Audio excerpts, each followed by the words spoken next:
the end of the season it will pay off.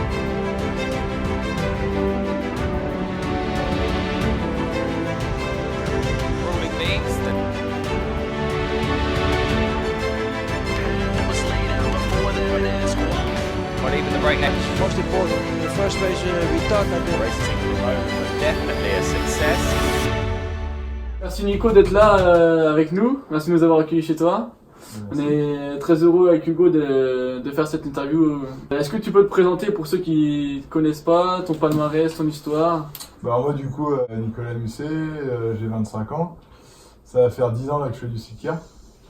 Et durant ces 10 années là, j'ai acquis déjà 4 titres de champion de France, 2 titres de champion de Hollande, 1 titre de champion du monde, Ouais. 2 titres de vice-champion du monde et 1 titre de champion d'Europe.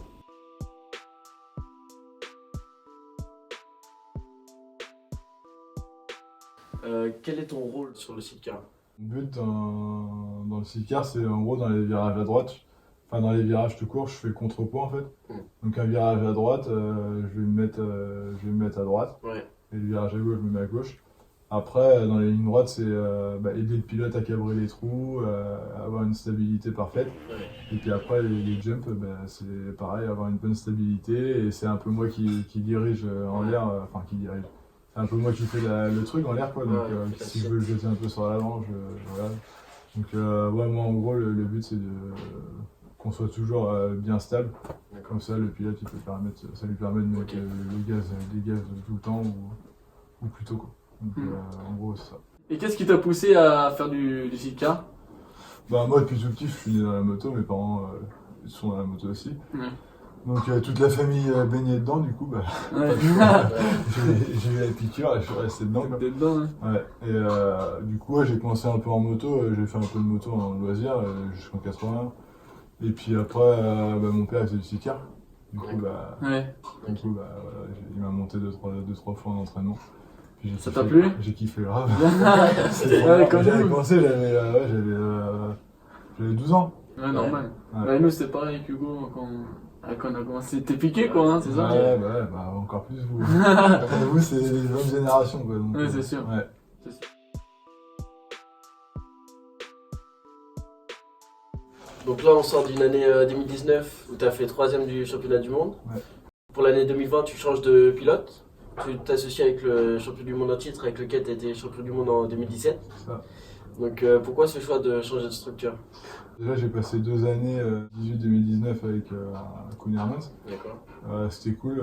Moi, je lui ai appris pas mal de choses, donc c'était bien. Lui aussi, il m'a appris des choses, malgré sa petite expérience, on va dire. Moi, j'ai décidé d'arrêter parce que du coup, il y a Bax qui m'a recontacté. Et comme tu dis, j'ai été titré en 2017 avec lui, donc c'est pas pour rien que je retourne avec lui, quoi. Donc avant là, j'ai jamais eu un feeling aussi cool avec lui, quoi. Donc je sais pas, il y a des petits trucs Qui fait qui magie, est hein. un peu foufou, tu vois. Et moi je kiffe trop et ouais.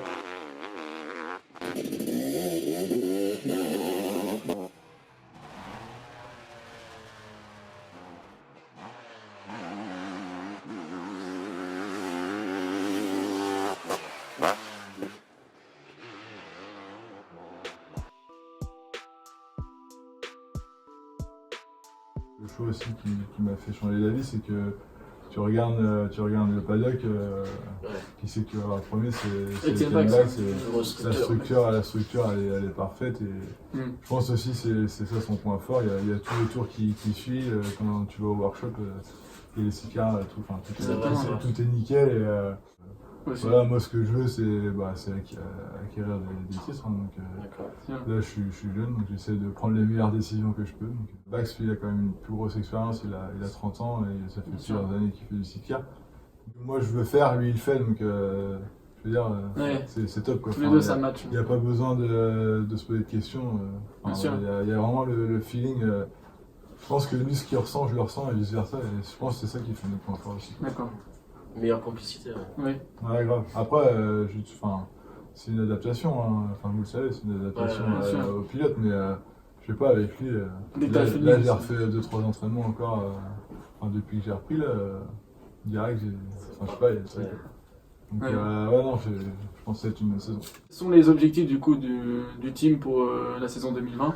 C'est avoir les titres dans tout championnat, donc championnat du monde, on va faire championnat hollandais. Après, c'est prévu de faire des courses en France. Ah oui? Donc, comme le calendrier est un peu plus restreint, je crois qu'il y a 2-3 dates là où on va pouvoir aller en France. D'accord. Donc, à voir. À voir, ouais, Je pense que pour le public français, ça peut être top. Ça Et peut être puis top? même pour le championnat de France, ça peut être pas mal, je pense. Ok. Quelles sont les dates à retenir pour le public français pour venir te voir par exemple? Je dirais qu'il y en a plus ou moins une, c'est le 27-28 juin à Ifendic, Grand D'accord. Prix de France. Donc surtout là-bas, on sait que c'est un super circuit. En 2017, j'ai gagné les 2 manches. Voilà, il y avait 10 000 personnes là, en 2017. Mm. Ouais, 10 000.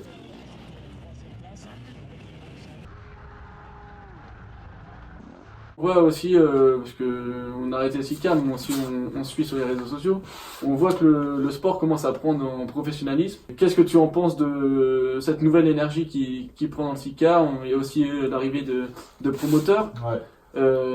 Est-ce que c'est bénéfique pour vous, sportifs? Est-ce que vous avez une meilleure image auprès des sponsors? L'arrivée d'un promoteur, c'est bien. Enfin, je veux dire, pour la discipline, là, ils diffusaient les courses en haute qualité, donc déjà ça c'est bien. Et eux, ils essayent de montrer la discipline un peu partout dans le monde. Bien sûr.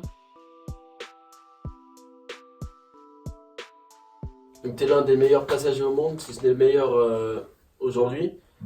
Comment tu abordes les courses? Avec la pression, le stress, tout ça?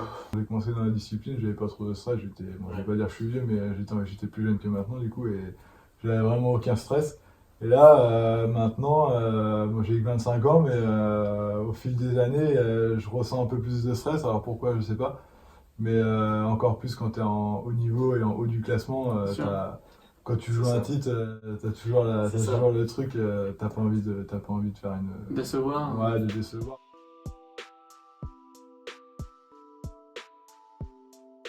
Donc la première épreuve là, de championnat du monde, c'est avec le 18 avril, Ouais. en Hollande, à Os. Ouais. Quelle va être ta préparation pour cet événement? Est-ce que tu as des entraînements prévus, des courses de prévues On va rouler 1 mois et demi à peu près en France jusqu'à mi-février. D'accord. Donc là c'est pareil, s'il y a des gens qui veulent Venir. en profiter, venir voir les entraînements, comment ça se passe, je mettrai les trucs sur mes réseaux sociaux, donc vous pourrez venir.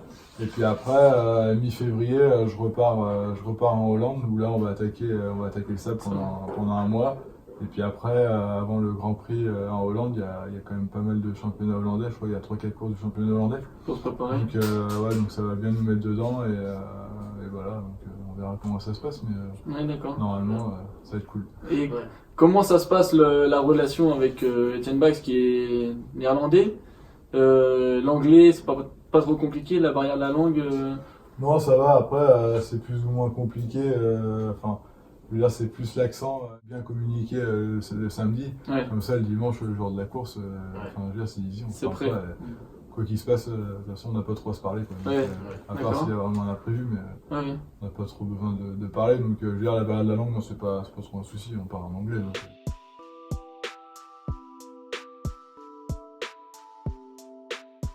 Moi je dirais le mieux pour commencer, c'est trouver quelqu'un de proche, genre comme vous les frères, mais où ça peut être un copain super proche ou un cousin comme moi, voilà, et se lancer à 2 et partir tout petit et s'entraîner peut-être pendant tout un hiver à fond et partir de tout petit, faire championnat du Follet, tu vois.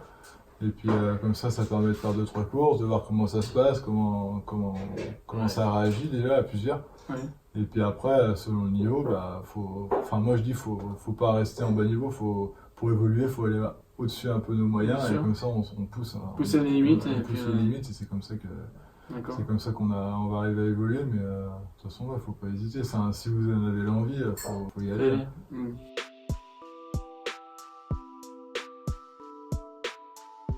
Tu nous as parlé de ton travail. Avec ton travail et le sport, est-ce que tu travailles toujours? Est-ce que tu travailles à mi-temps? Est-ce que tu as des horaires aménagés? Non, mais du coup, ça fait plusieurs années là, que j'ai acquis le statut de sportif de haut niveau. Ouais. Par rapport au calendrier qui sort fin de l'année, moi je prends les jours en fonction, genre je prends mon lundi et mon vendredi, Ouais. logique, parce que le vendredi il faut que je parte sur la course, Bien et sûr. le lundi le temps de revenir. Et après, suite à ça, je propose mon calendrier à la fédération et à la jeunesse des sports et mon entreprise. On se réunit tous, on organise ça et après, voilà, c'est comme ça en fait. Mes jours, tous les jours que je prends, ils me sont payés en fait. Ça permet de faire le sport que tu aimes, le sport que j'aime à côté. Donc, bien sûr. Donc ça c'est cool. Ça c'est le gros point. Enfin, je veux dire, si j'ai pas ça, je peux pas me permettre de faire les courses. Tes déplacements, comment tu gères ça? Est-ce que tu prends l'avion? Tu as un camping-car? C'est le budget qui me limite quoi. Donc quand je pars, quand je prends le camion pour aller sur les courses, faut pas que je sois tout seul parce qu'il y a minimum 1000 km, donc je peux pas me permettre de me taper la route tout seul. Surtout que les courses c'est quand même assez intensif, donc je peux pas me taper la route, aller rouler, revenir le soir, faut rembaucher, donc faut travailler après le lendemain. Faut au moins qu'on soit 2 ou 3 à conduire et ça va, c'est cool. Moi je peux me reposer un peu, donc pour le lendemain matin pour travailler c'est cool. Et après, sinon, quand c'est genre loin, Estonie, Lettonie, là cette année il y a Slovénie, tout ça, je pense que je vais prendre l'avion. On vient me récupérer là-bas. Et puis... Beaucoup plus simple. Ouais, c'est carrément plus simple. Ça coûte combien en vrai une saison de ski-car pour moi, personnellement, parce qu'avec tous les déplacements, donc je compte gasoil, péage, des frais de camion forcément. Je veux dire, on met quand même pas mal de kilomètres au camion, donc il y a les pneus à changer, il y a pas mal de trucs à faire, des vidanges, tout ça. Après, je compte aussi les billets d'avion. Les billets d'avion, c'est super cher. Surtout moi, mon pilote qui est en Hollande, je suis toujours obligé de prendre l'avion. C'est plus simple pour moi l'hiver en entraînement que de me taper des kilomètres. Donc je prends des billets d'avion, c'est en moyenne 300-400 € le billet d'avion aller-retour. Donc déjà ça fait mal. Frais de route, puis après j'ai des trucs à acheter personnellement à moi. Ouais, c'est sûr, boissons, tout ça, nutrition, voilà tout ça. Donc voilà, tout ça, ça réunit à peu près entre 25 et 30 000 €. Est-ce que tu aurais des gens à remercier qui t'ont aidé pour ton parcours et puis aussi financièrement au niveau de tes sponsors Ouais, carrément. Déjà, je voulais remercier ma fédération qui nous suit depuis, enfin qui me suit personnellement depuis plusieurs années. La FFM. Donc, la Fédération Française de Motocyclisme. Ça déjà c'est un gros point pour moi. Je voudrais remercier aussi Thierry Grignon, GLTP Fondation. Ils m'aident aussi beaucoup financièrement, donc ça c'est mon plus gros sponsor aussi. D'accord. Donc voilà, et après tous mes petits partenaires qui m'aident tous les ans et voilà, sans eux ça serait pas possible. Donc je les remercie à fond et je suis toujours en recherche de sponsors parce que tu sais ce que ça coûte. Ouais, c'est donc voilà, et toujours à la recherche de sponsors, donc s'il y a des nouveaux arrivants.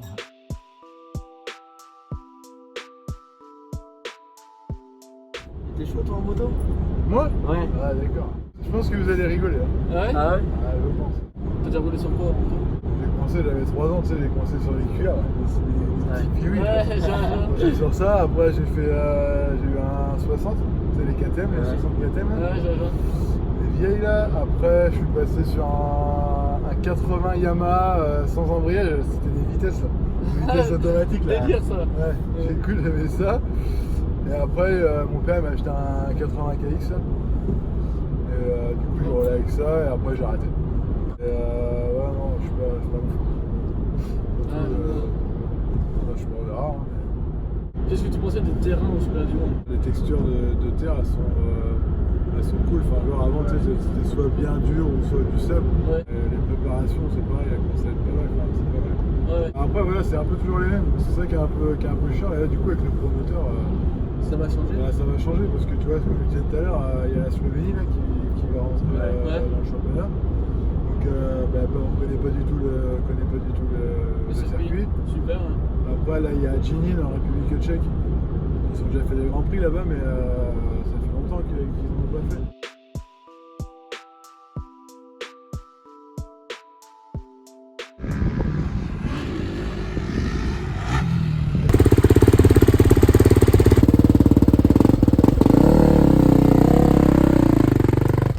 Comment là? C'est dur hein. C'est dur. Ouais, mais essaye. J'ai essayé ça. Avec ma peau!